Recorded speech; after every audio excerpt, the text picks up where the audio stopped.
अस्सलाम वालेकुम, मैं हूं आपका होस्ट मिस्टर जी और आप देख रहे हैं फॉरेक्स इंडिकेटर। अब तो आज हम गोल्ड पे स्कैल्पिंग करने जा रहे हैं। ठीक है, ये ट्रेड हमारी बन रही है एंट्री, तो हम यहाँ एंट्री लेंगे। ठीक है, यहाँ मैं बड़ी एंट्री ले रहा हूँ क्योंकि मैं स्कैल्पिंग करने जा रहा हूँ। स्कैल्पिंग पे हमेशा मैं बड़ी एंट्री लेता हूँ। आप अपने रिस्क मैनेजमेंट को फॉलो करते हुए एंट्री लीजिएगा, क्योंकि स्कैल्पिंग हम थोड़े टाइम के लिए करते हैं। थोड़े टाइम के लिए हम प्रॉफिट जो है अपना बुक करते हैं, अपना प्रॉफिट लेते हैं। ये मैं बड़ी लॉट लेने की कोशिश कर रहा हूँ क्योंकि ये हमारी कन्फर्म एंट्री बन रही थी। ठीक है, इस बुनियाद पे ये हम एंट्री ले रहे हैं। ठीक है, जहां आपको लगे कि आपकी एंट्री कंफर्म है वहां आप रिस्क अपना बढ़ा सकते हो।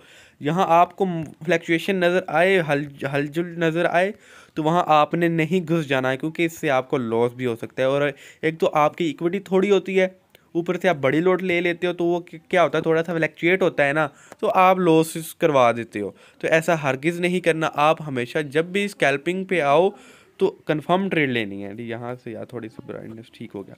हाँ, ये आप डे वन पे भी देख लीजिएगा। डे वन पे ये ऊपर से हल्की रिजेक्शन लग रही है, और रिजेक्शन कहाँ लग रही है, पीछे वाली कैंडल के रिजेक्शन के साथ।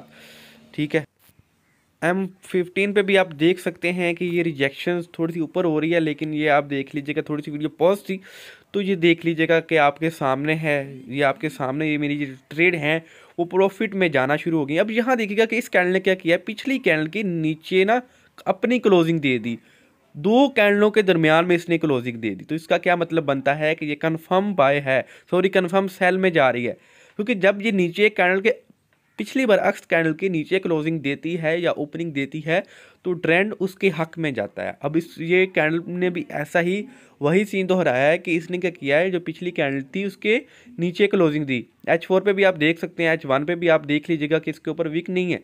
ठीक है, आप भी इन चीज़ों को गौर से देखिया करें कि जब कैंडल बन रही होती है या उसके ऊपर विक दे रही है, नीचे विक दे रही है, ये चीज़ें बहुत मैटर करती हैं फॉरेक्स में। ये चीज़ें बहुत काम आने वाली होती हैं आपके।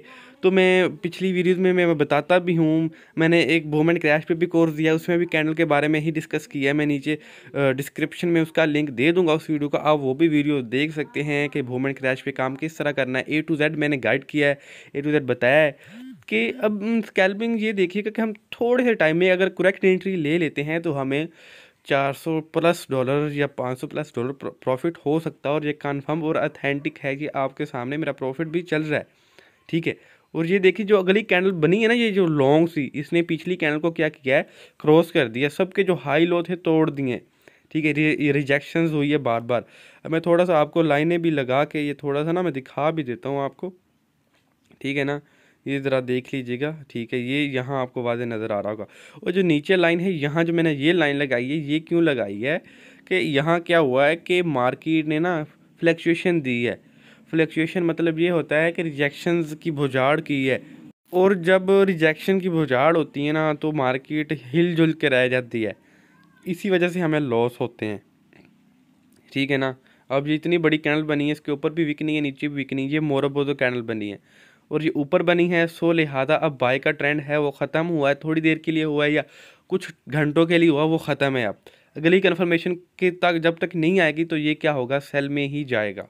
ठीक है, तो ये कुछ कैंडल भी हम डिस्कस करेंगे, बहुत आपको कुछ बताएंगे भी कैंडल के हवाले से कि कैंडल को देख के किस तरह हम ट्रेड लेंगे। तो ज़्यादा चाहूँगा मेरे चैनल को सब्सक्राइब ज़रूर कीजिएगा। अल्लाह हाफिज़।